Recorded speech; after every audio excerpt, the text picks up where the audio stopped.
उगती गई घर की पहनाई सात सुरों का रिश्ता।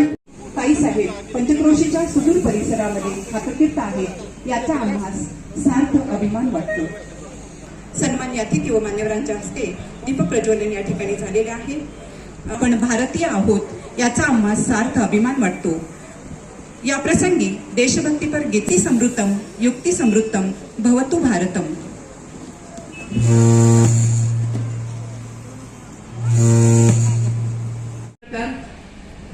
लेखक, राजकीय विश्लेषक आणि महत्त्वाचं म्हणजे इतिहास हा विषय अत्यंत प्रेम असलेलं असं अभ्यासू व्यक्तिमत्व आणि सध्या ते ज्या पदावर काम करतायत ते पद म्हणजे आज केंद्रीय माहिती आयुक्त या पदावर ते काम करतायत। आज अशी व्यक्ती आज इथपर्यंत आपल्या यावी हा आपल्या सगळ्यांच्या दृष्टीने खूप एक आनंदाची गोष्ट आहे।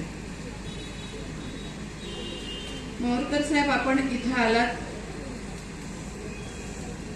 आणि खरंच म्हणजे कालपासून मी त्यांच्याबरोबर आहे। आपल्या सगळ्यांना सांगू इच्छिते मी की असं व्यक्तिमत्व आहे ज्या ज्या गावाचं नाव काढा किंवा एखाद्या प्रमुख व्यक्तिमत्वाचं नाव काढा सारा इतिहासच 1 मिनिटात मांडला जातो। असं अत्यंत अभ्यासू व्यक्तिमत्व आज मोरकर साहेब हे आहेत। आज त्यांचं पद ही एक वेगळी गोष्ट आहे।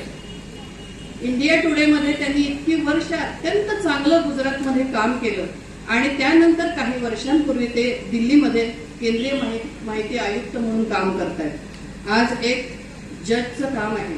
आज त्यांना सिक्युरिटी असते, पोलीस सिक्युरिटी असते, हे सगळं काहीही न घेता कसलाही अभिनिवेश मनात न आणता आज माहूरकर साहेब अत्यंत साधेपणाने राहत आहेत। हे महत्वाचं त्यांचं वैशिष्ट्य मला जास्त लक्षात आलं आणि म्हणून साहेब आपलं फार आज इतर सगळ्या गोष्टी आपल्याविषयी सांगण्यापेक्षा आपल्याला आज आम्ही सगळ्यांच्या वतीने संस्थेच्या वतीने एक मानपत्र बहाल करणार आहे की ज्याचं लेखन मी केलंय त्याच्यामध्ये जवळजवळ ही सगळी माहिती आलेली आहे।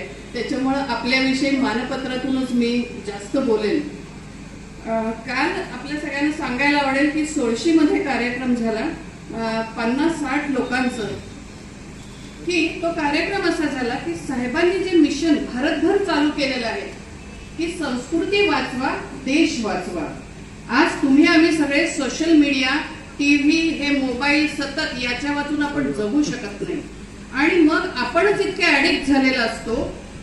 या वेगवेगळ्या सिरियल्स अशा वेब सिरीज अशा पद्धतीत दाखवले जात आहेत, चित्रपटांमध्ये अशा काही गोष्टी केल्या जात आहेत की त्या अत्यंत त्याचं विविध चित्रण, अश्लील भाषा आणि मग छोट्या छोट्या मुलांना आज आपण आपल्या सोयीसाठी मोबाईल हातामध्ये देतो आणि या छोट्या मुलांना आपण वेगळ्या मार्गाला लावण्यासाठी आपण सगळे माता पिता जबाबदार असतो। ही आज काळाची वेळ अशी आलेली आहे की ही जागृती जनमनात व्हायला पाहिजे आणि यासाठी आज साहेबांनी हे मिशन चालू केलेलं आहे। या मिशनसाठी त्यांना सर्व भागातून देशभरातून फार चांगला प्रतिसाद मिळतोय।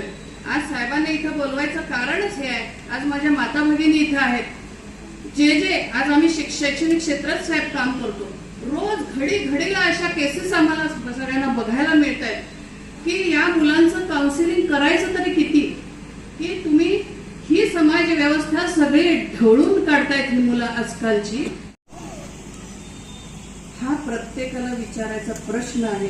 याचं उत्तर पण सगळं आपल्याकडे आहे पण ते उत्तर आपण शोधायला मागत नाहीये किंवा त्या उत्तर घेऊन पुढे जायला मागत नाही।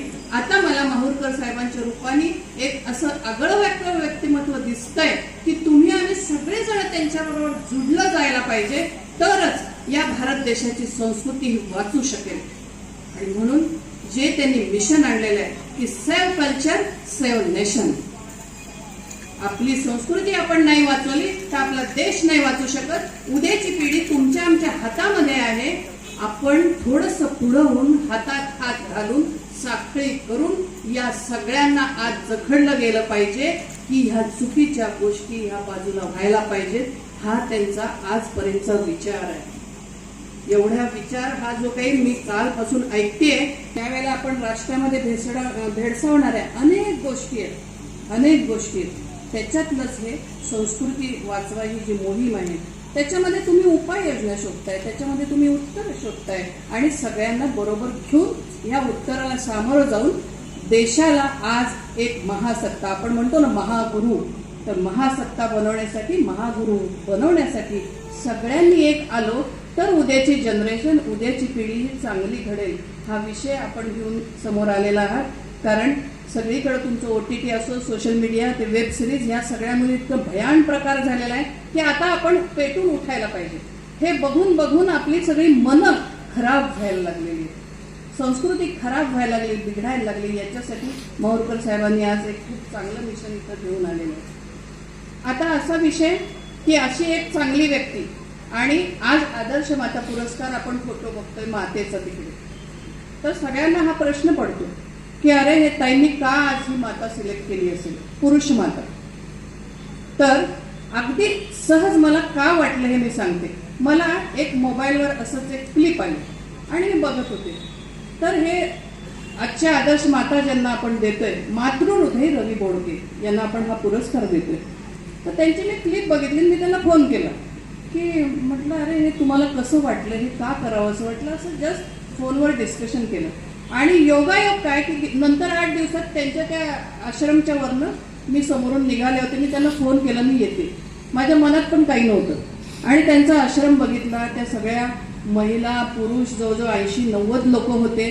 रस्त्यावरचे बेघर, म्हणजे मनोरुग्ण, त्यांना काही स्वतःचं काय कपडे घालावेत, काय बोलावं, कसं काहीही समजत नाही. रस्त्यावर दिसला, स्टँडवर दिसला, कुठं गल्लीत दिसला, बोळात दिसला की ते उचलून आणतात आणि आपल्या आश्रममध्ये ठेवतात आणि त्या व्यक्तीला जगवण्याचा प्रयत्न करतात. आज मगाशी साहेब पण म्हणाले की मला हा नेहमी प्रश्न पडायचा, अशी लोक बघितली तर अरे हा वेडसर माणूस रस्त्यावर फिरतो, त्याचं पुढं काय भवितव्य. म्हणजे प्रत्येकाला आपल्यालाही प्रश्न पडतो, पण आपण त्याच्यावर सोल्युशन दिलं नाही. तर सोल्युशन दिलं या रवी बोडकेंनी. आणि त्या दिवशी मी तिथं आश्रममध्ये गेले आणि त्यावेळेला त्यांना मी बोलत बोलत माहिती ऐकत होते आणि काय येऊन गेलं मनात. मी त्यांना म्हटलं तुमचं हे काम समाजकार्य नक्कीच आहे, पण हे कार्य आहे ना, हे मातृहृदयी संवेदनशील मनाचं काम आहे. म्हणजे आईचं काम आज तुम्ही करताय असं माझ्या मनातून येऊन गेलं. आणि तिथंच मी त्यांना सांगून टाकलं की या वेळचा एक आमचा विशेष आदर्श माता पुरस्कार असेल तो आम्ही तुम्हाला देणार आहोत. आणि त्याचं महत्व, तुमचं महत्व कमी होऊ नये म्हणून दरवर्षी आपण 3 मातांना पुरस्कार देतो. यावर्षी तसं केलेलं नाही. आमची ही एक आगळी वेगळी आदर्श माता आहे की जी ही मनोरुग्णांसाठी, वंचितांसाठी अत्यंत प्रेमाने काम करते. त्यांना खांद्याला खांदा लावून त्यांच्या मिसेस पण काम करतात. आज त्यांच्या आई पण इथे आलेल्या आहेत. मला आनंद वाटतो आपल्या सगळ्यांचं स्वागत करताना. सगळे तुमच्या आमच्यांचा त्यांना आधार नक्की असेल, पण समोर कोण एक व्यक्ती पुढे यायला लागते आणि हे कार्य घडवायला लागतं. तसं कार्य आज रवी बोडके इथं करतायत. तुमच्या प्रती फार आत्मीयता मी याविषयी व्यक्त करते. आणि सगळे प्रतिष्ठित आहेत. त्यानंतर आमच्या ह्या दिदी आलेल्या आहेत ज्या काम करतात वाठारच्या सेंटरमध्ये. कारण संस्था आमची मोठी नाही, तशी आम्ही खूप लहान आहोत, पण एकच आहे, हिरण होशील ना तेव्हा धाव सोस आणि हातोडा होशील ना तेव्हा धाव खाल. आणि मला असं वाटतं याच उद्देशाने आपण सगळ्यांनी या सगळ्या सामाजिक कामामध्ये अक्षरशः म्हणजे मनापासून आपलं सगळं तन मन धन ओतून या सामाजिक कार्य जे आज माहूरकर साहेबांनी चालवलेलं आहे त्याच्यासाठी सगळ्यांनी तयार व्हायला पाहिजे असं मला वाटतं. भगवान है मगर फिर भी अनजान है, धरती पे रूप माँ बाप का उस विधान है.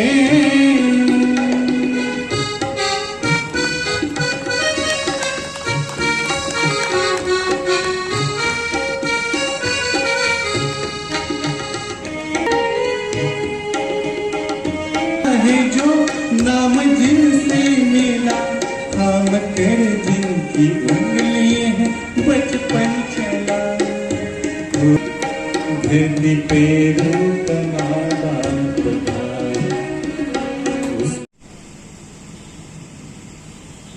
आज महाराणी जगनाबाई गायकवाड यांच्या स्मरणार्थ आदर्श माता हा पुरस्कार दिला जातोय आणि पहिल्यांदाच मला वाटतंय देशाच्या इतिहासामध्ये पहिल्यांदाच हा पुरस्कार कुठल्या तरी पुरुषाला दिला गेलाय आणि त्या पुरस्कारानं माझी जबाबदारी वाढवली. हा पुरस्कार माझ्या आयुष्यातल्या प्रभावशाली 2 महिलांसाठी मी समर्पित करतो. खरं तर कालच मातृदिन झालाय. खरं तर मला सोशल मीडियावरून कधीही मातृदिनाच्या शुभेच्छा द्यायला आवडल्या नाहीत. हा पुरस्कार ज्या आईने मला जन्म दिला हे मला जग दाखवलं, त्या आईला मी हा पुरस्कार समर्पित करतो. आणि माझ्या आयुष्यातली दुसरी महिला म्हणजे माझी पत्नी, जिने माझ्या खांद्याला खांदा लावून माझ्या या कामामध्ये झोकून दिलंय. अशी माझी पत्नी, जिला दिवस रात्र कळत नाही, आपण कुठं आहे, आपण काय करतो याचं भान राहत नाही. माझ्या प्रत्येक निर्णयामध्ये तिचा हो असतो. रात्री 12 वाजता बाहेर चाललोय तरी जा, घरी येणार नाही तरी चालेल. ज्यावेळेस अशी परिस्थिती असते त्यावेळेस मात्र समाजहिताचं खूप चांगलं काम हातात होतं आणि हा आपला भारत देशाचा इतिहास आहे. खरं तर ताईंची माझी फार मोठी अशी ओळख नाहीये. ताईंनी सांगितलं, फोन आला आणि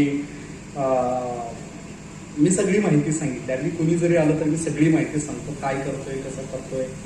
आणि ताईंचा त्या दिवशी फोन आला आणि त्यांनी आश्रमावर येण्याची इच्छा व्यक्त केली. मी म्हटलं, ताई तुम्ही या, मी आहे उपलब्ध, आपण भेटूया, काय अडचण नाही. त्यानंतरचे जे पुढचे 2 तास होते ते मंतरलेले होते. मी सांगायला कधीच कंटाळत नाही, पण ताईंलाही हलू वाटत नव्हतं. यशोधन ट्रस्टच्या माध्यमातून समाजातल्या अनाथ, बेघर, वयोवृद्ध, बेसहारा, मनोरुग्ण, समाजानं बेदखल केलेल्या अशा लोकांसाठी आपली यशोधन ट्रस्ट ही संस्था काम करते. मी शेतकरी कुटुंबातला आहे. म्हणजे माझे आई वडील आजी शेती करतात. माझी आई पहिल्यांदा कुठल्या तरी सार्वजनिक कार्यक्रमामध्ये आली. माहीतच नाही तिला कार्यक्रम काय आहे, आपल्या पोराचा सत्कार कसा होतो किंवा का देत आहे. मी तिला म्हटलं, अगं आदर्श माता देणार आहेत. मग आदर्श माता कोण आहे हा प्रश्न तिने मला विचारला. अगं म्हणलं मीच की. आणि म्हणजे तू एवढा वेळ आहे का, आदर्श माता तू कसा. काही काही प्रश्नांना उत्तरं खरोखर नसतात. परंतु ताई, मी तुमचा खूप आभारी आहे की तुम्ही मला याच्या योग्य समजलं. आणि काय आहे की आपण समाजाचं काहीतरी देणं लागतोय. आम्ही सांगतो आम्ही छत्रपतींच्या भूमीतले आहे, आम्ही छत्रपतींचे मावळे आहोत. आमची जबाबदारी काय आहे. आम्ही सगळ्या जयंत्या साजऱ्या करतो. शिवजयंती साजरी करतो, डॉक्टर बाबासाहेब आंबेडकरांच्या जयंती साजरी करतो, महात्मा फुलेंची जयंती साजरी करतो. आम्ही सगळ्या जयंत्या साजऱ्या करतो. आम्ही महापुरुषांचे पराक्रम सांगतो. मगाशी सांगितलं सरांनी की आम्ही शाळेत प्रार्थना घेतो, भारत माझा देश आहे, सारे भारतीय माझे बांधव आहेत. आणि आम्ही शाळेतनं तेवढं संपलं की मग कुठे आहेत आमचे भारत, कुठे आहे आमचा भारत देश, कुठे आहेत आमचे बांधव. अरे आमचे बांधव कुठेही कचऱ्यात राहत आहेत, कुठेही गटारीत पडलेलं खात आहेत. अनेक महिला रस्त्यावरती, त्यांना आपण काय आहे, कसं राहतोय, कुठं राहतोय याचं काहीच भान नाहीये. आणि भारत देशातल्या माझ्या सगळ्या भगिनी आहेत. आम्ही अशी प्रतिज्ञा घेतो. सातारा जिल्ह्यात जन्मलोय, शेतकरी कुटुंबात जन्मलोय. माझं काहीतरी आद्य कर्तव्य आहे की समाजासाठी मी काहीतरी करावं. क्रांतिकारकांची भूमी म्हणून सातारा जिल्ह्याचा उल्लेख होतो. सैनिकांची भूमी म्हणून सातारा जिल्ह्याचा उल्लेख होतो. भारत देशासाठी बॉर्डरवर जाऊन लढणारे अनेक सुपुत्र आपल्या या जिल्ह्यामधले आहेत. मला माहित आहे की तेवढी ताकद माझ्याकडे बॉर्डरवर जाऊन लढण्यासारखी नाहीये. परंतु मी माझ्या गावात, मी माझ्या शहरात राहून मी समाजातल्या या अशा लोकांसाठी मी काम करेन की ज्यांना खरोखर मदतीची गरज आहे. म्हणजे माहूरकर साहेब दिल्लीवरून आलेत. साहेब तुम्ही इथं ग्रामीण भागात आल्यानंतर तुम्हाला असं वाटत असेल की काय सगळं आलबेल चाललंय, मेट्रो सिटीमध्ये काय मुलं आई वडिलांना सांभाळत नाहीत, मुली काही चाललेलं आहे, खूप धांगडधिंगा चाललाय. पण तसं नाहीये साहेब. आता ते मेट्रो सिटीतलं पेव आता ग्रामीण भागात यायला लागलंय. माझ्याकडं अनेक लोक येतात, दादा माझ्या आईला सांभाळ, माझ्या वडिलांना सांभाळ. माझा प्रश्न असतो आहे का तुझ्या आईला सांभाळायचंय? अरे होत नाही हो आम्हाला आता घरी. अरे म्हणजे का ज्या आईने जन्म दिला, पोटात 9 महिने वाढवलं, त्याच आई, तीच आई तुला आता जड झाली का? अनेक लोक आमच्या गेटवर आणून सोडून देतात, सांभाळा नाही तर ठेवा. अनेक महिला अशा आहेत की कुठंही कचऱ्यात पडतात. अनेक महिलांवर रस्त्यावर राहायचं म्हटलं तर अत्याचार होतो. पुरुष कसाही रस्त्यावर राहू देत चालेल, त्याला काही होणार नाही, उपाशी राहू देत, फरक नाही पडत आहे. परंतु एखादी महिला, मुलगी जर रस्त्यावरती आले तर तिच्यावर अत्याचार करणारे लोक हे आपल्याच समाजातले. प्रत्येकाला जगण्याचा अधिकार आहे. आमच्याकडे आम्ही म्हणतो सर महिला सुरक्षित राहिल्या पाहिजेत, मुली सुरक्षित राहिल्या पाहिजेत, मुली महिला शिकल्या पाहिजेत. परंतु ज्यावेळेस त्यांच्यावरती अशी वेळ येते तेव्हा काय करायचं? प्रत्येक जण आपली जबाबदारी झटकून मोकळा होतो. माझ्या शरीराच्या गरजा काय आहेत, मासिक पाळी म्हणजे काय आहे, हे आमच्या ताईला माहितीच नाहीये. मग तिनं रस्त्यावर राहून काय करायचं? अत्याचार होईल नाही तर काय होईल? अशा अनेक महिलांना अत्याचार होण्यापासून वाचवलं. आताही आश्रमामध्ये 70-80 लोक राहत आहेत ज्यांना आज पण ज्यांचं घर सापडत नाहीये. आजपर्यंत 600+ लोक भारतभर सोडली. तर उत्तर प्रदेश असेल, बिहार असेल, झारखंड, तुम्हाला सांगतो छत्तीसगड, कर्नाटक, तमिळनाडू, पंजाब, हरियाणा, दिल्ली, हिमाचल प्रदेश, एवढ्या राज्यांमध्ये लोक घरी नेऊन सोडली.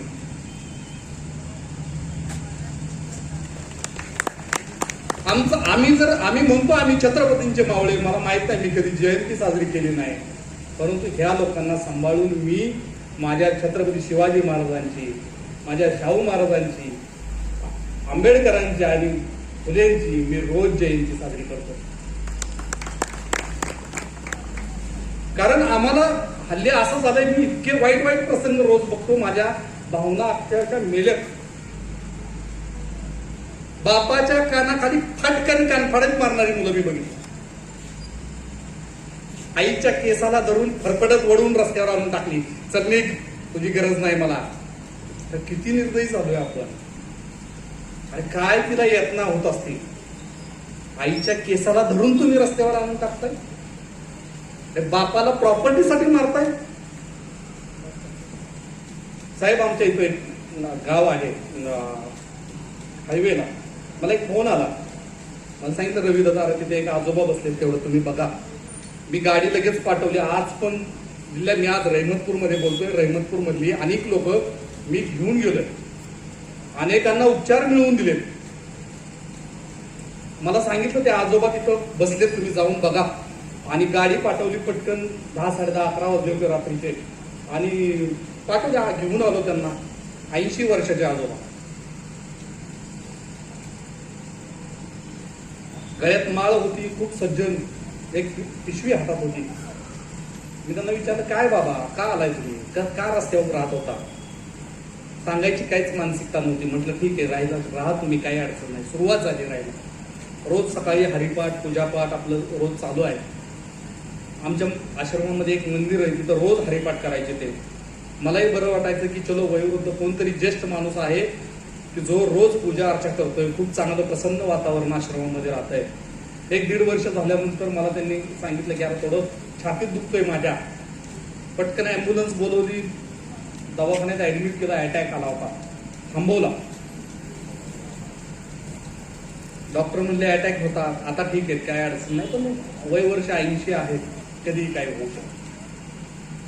त्यांनी माझ्याजवळ एक इच्छा व्यक्त केली. म्हणले मी तुला काय सांगितलं नाही, परंतु मला 2 मुलं आणि 2 मुलं आणि 2 मुली आहेत. काही पण करी, एकदा शेवटचं त्यांना मला भेटायचं. तिथून सुरुवात झाली. म्हणजे पोलीस जेवढं डिटेक्शन करू शकत नाही त्यापेक्षा जास्त आमचे कार्यकर्ते डिटेक्शन करतात. 1 तास 2 तासाच्या आत आम्ही सगळे ते मुलं शोधून काढली. 2 पुण्यात, एक आमच्या साताऱ्यात आणि एक मुंबईमध्ये. मोठा मुलगा BMCचा अधिकारी होता, शासकीय अधिकारी. मी त्याला फोन केला, अरे म्हटलं वडिलांना अटॅक आलाय आणि म्हटलं तुम्ही येऊन जावा, त्यांना भेटायची इच्छा आहे. तो म्हणला मी कुठं तुम्हाला सांभाळायला सांगितलं, मी नाही येणार, तुम्ही सांभाळताय, तुम्ही ट्रीटमेंट करा, परत मला फोन करायचा नाही.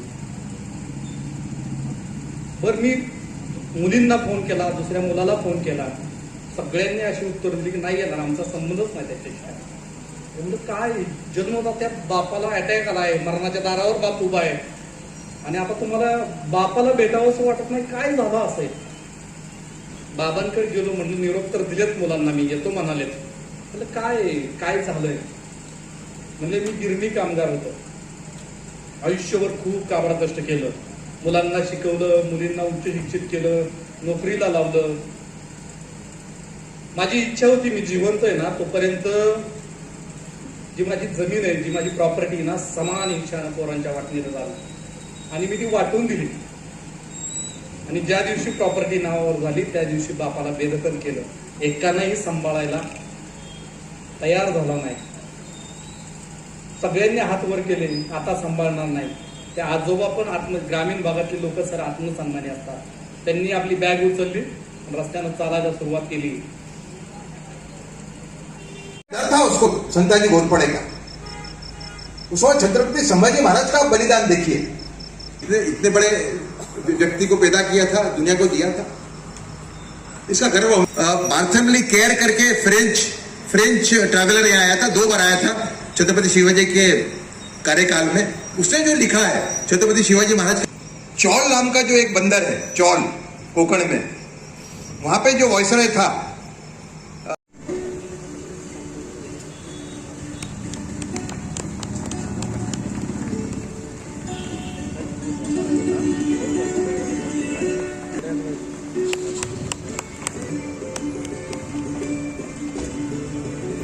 धन्यवाद. हिंदीमध्ये बोलणार, कारण माझं गाव माहूर पुरंदरजवळ. वीर डॅम आहे, वीर. पण माझे पूर्वज महाजी शिंदे बरोबर उत्तर भारताला गेले 1784 मध्ये. दोस्तों, समाज सेवा के कई प्रकार होते हैं, अचंभे में डालने वाला प्रकार है. कई बार छोटेपन से मुझे ये एक भावना होती थी, जब मैं चलने निकलता था तो भारत में जिसे हम देखते हैं, निराधार लोग, बेदखल हुए लोग रोड पे पड़े हुए हैं, उनको खुद का भी ख्याल नहीं है. अभी मैं दिल्ली में चलने निकलता हूँ तो वो जो डिसेबल्ड लोग होते हैं वो साइकिल चलाते हैं और रात को फिर बस स्टैंड पे आकर रुक जाते हैं. उनकी खराब, उनकी वो ठंडी के अंदर इतनी खराब परिस्थिति उनकी होती कि आप सोच, मुझे लगता है कि मुझे हमेशा लगता था कि कुछ करना चाहिए, लेकिन बस वो विचार आके रुक जाता था, मैं कुछ कभी कर नहीं पाया. आज मैंने देखा ऐसे व्यक्ति को जो इस काम को एक मिशन के रूप में कर रहा है, और मेरा प्रयास रहेगा कि पद्मश्री जैसा पुरस्कार उनको मिले. दिल्ली के अंदर श्री नरेंद्र मोदी के आने के बाद में ऐसे लोगों को पद्मश्री मिल रहा है. आप देखें, कई ऐसे लोग हैं, ये कोई चर्चा नहीं है जिनकी. एक बंगाल में एक मुसलमान भाई था, उसका एक ही काम था कि वहां से उसके गांव से हॉस्पिटल करीबन 45 किलोमीटर दूर, 45 मिनट दूर था. तो उसने अपनी जो मोटरसाइकिल थी उसमें एक साइड कार रखी, उसको उसने एम्बुलेंस में कन्वर्ट कर दिया. तो और वो हर महीने, मतलब हर वीक कम से कम एक आदमी ले जाता था हॉस्पिटल में. वैसे वो टी एस्टेट में मजदूर है रादर. जब वितरण होने वाला था तो मुझे पहले से मालूम पड़ गया पीओ में से कि इसको ऐसे एक आदमी को ये पद्मश्री मिलने वाला है. तो मैंने उसको फोन किया, उसको पद्मश्री का मतलब ही नहीं मालूम था. मैंने फोन लिया पीओ में से, उसको फोन किया, उसको मालूम नहीं था कि पद्मश्री क्या है. फिर मैंने कहा तुमको दिल्ली आना पड़ेगा. बोले साहब मैं कैसे आऊंगा, मैं तो कभी गया ही नहीं हूँ, कलकत्ता 1-2 बार गया हूँ बस. मैंने कहा कलेक्टर का आपको पूरा कलेक्टर की तरफ से आपको पूरा इन्विटेशन आएगा, पूरी व्यवस्था होगी, आप चिंता मत करो। तो ऐसे ऐसे लोगों को भी आजकल पुरस्कार मिल रहा है। उसके अंदर उस शैली के अंदर मैं मानता हूँ कि इनकी योग्यता बहुत बड़े प्रकार की है। जो काम इन्होंने किया है, मैं बोलता हूँ ऐसा इसी समाज सेवा काम मैं पहली बार देख रहा हूँ मेरे जीवन के अंदर। हाँ, लिप्रेसी वाले पेशेंट का काम देखा है मैंने, लिप्रेसी पेशेंट वालों को देखते हैं, ऐसे लोग देखे हुए हैं। लेकिन रास्ते में लोग पड़े हुए हैं, कोई उनको देखने वाला नहीं है, ऐसे लोगों को उठा के सीधा ले जाना, उनका देखभाल करना, ये बहुत बड़ा काम है। मैं मानता हूं कि इससे बड़ा कोई काम हो नहीं सकता। मैं खूब बधाई देता हूं उनको, उनका अभिनंदन करता हूं कि उनसे प्रेरणा लेके हम में से कई लोग ऐसा काम शुरू करें। 2-3 बात रखना चाहूंगा आपके सामने। देखिए, छत्रपति शिवाजी महाराज की जय हम बोलते हैं, एक मन की भावना से बोलते हैं, लेकिन करते क्या है? मतलब हम इतना बड़ा महापुरुष हो गया इस भूमि के अंदर कि उसका मैं जितना पढ़ता हूं मुझे लगता है कि ये विश्व का बहुत बड़ा आदमी है, भारत का नहीं। तो अब जब हम छत्रपति शिवाजी की महाराज की जय बोलते हैं तो हमें इसका ख्याल रहना चाहिए कि हमारा भी दायित्व है समाज के प्रति। हर एक आदमी संकल्प करे कि हम समाज के लिए, हम खुद के लिए भी करेंगे।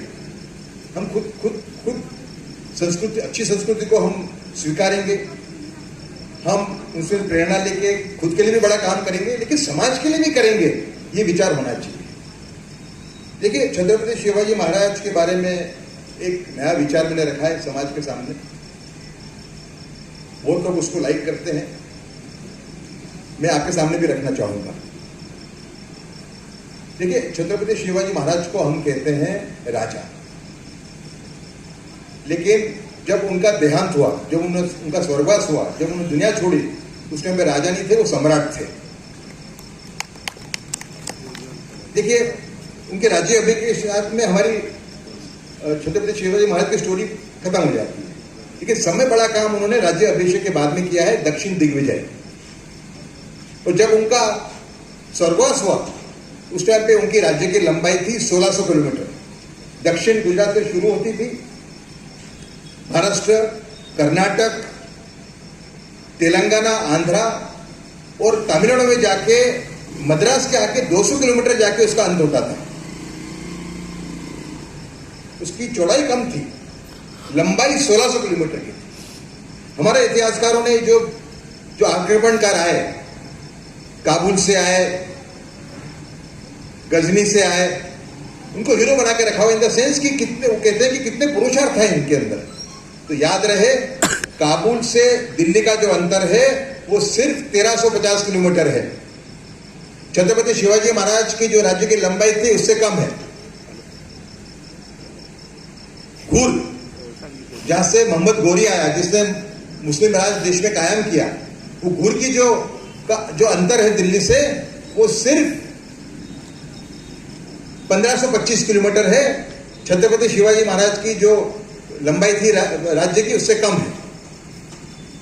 और दूसरा, जब हम कोई एक व्यक्ति को सम्राट कहते हैं तो उसके साथ एक क्षेत्रफल की बात है जरूर, बाद में उसने समाज में क्या छाप छोड़ी, समाज के लिए क्या काम किया। तो छत्रपति शिवाजी महाराज जब इस उनके व्यक्तित्व को आप देखते हो तो उसमें ऐसी चीजें जिसमें कि वो 1000 वर्ष के, मैं मानता हूं कि 1000 वर्ष के समय में बड़े शासक उस छत्रपति शिवाजी महाराज थे। आप देखें कि चाणक्य नीति देश में मृत पाई थी। छत्रपति शिवाजी महाराज ने चाणक्य नीति को रिजुवेनेट किया, उसको रिवाइव किया, उसकी पूर्ण स्थापना की। देखिए, शिवाजी महाराज पहले ऐसे शासक थे जिन्होंने सभी जातियों को अपनी आर्मी में भर्ती किया और सबको लड़वैये बनाने का प्रयास किया, महारों को भी लिया। जब ब्रिटिश आए देश के अंदर, उन्होंने देखा कि महार जाति जो है शूरवीर भी है और अनुशासन का भी पालन करती है, तो उन्होंने महार रेजिमेंट बनाया। और बाबा साहब अम्बेडकर के पिता रामजी अम्बेडकर वो सैनिक थे महार रेजिमेंट के अंदर। मैं मानता हूं कि अगर उनके फादर सैनिक नहीं होते तो बाबा साहब अम्बेडकर इतना बड़ा काम देश का नहीं कर पाते। ऐसा मेरा ये मत है। दूसरा, छत्रपति शिवाजी का देहांत 1680 में हुआ। 40 साल के अंदर मराठा सेनाएं दिल्ली पहुंच गई। 1719 के अंदर 1737 मतलब छत्रपति शिवाजी महाराज के देहांत के 47 इयर्स के बाद बाजीराव ने धावा बोला दिल्ली पे और बादशाह की आर्मी को जबरदस्त शिकस्त दी, हराया बुरी तरह से। 1750 के अंदर मराठा ही दिल्ली के बादशाह के कर्ताधर्ता हो गए। जो बादशाह था वो मराठों को पूछ के ही काम करता था। वहां का दीवान कौन बनेगा, मीर बख्शी कौन बनेगा, ये सब तय मराठे करते थे। वहां पे पेशवा करता था, हमारे सेनापति करते थे। और 1758 में शिवाजी महाराज के देहांत के 78 साल के बाद मराठाओं ने पेशावर काबिज किया, पेशावर जीता। वो पेशावर पे हमारा राज करीबन 6 महीने था। पेशावर का जो अंतर है पूना से पेशावर का अंतर वो 2300 किलोमीटर का अंतर है। तेहरान ईरान की जो राजधानी है उसका और दिल्ली का अंतर है उससे थोड़ा ही कम।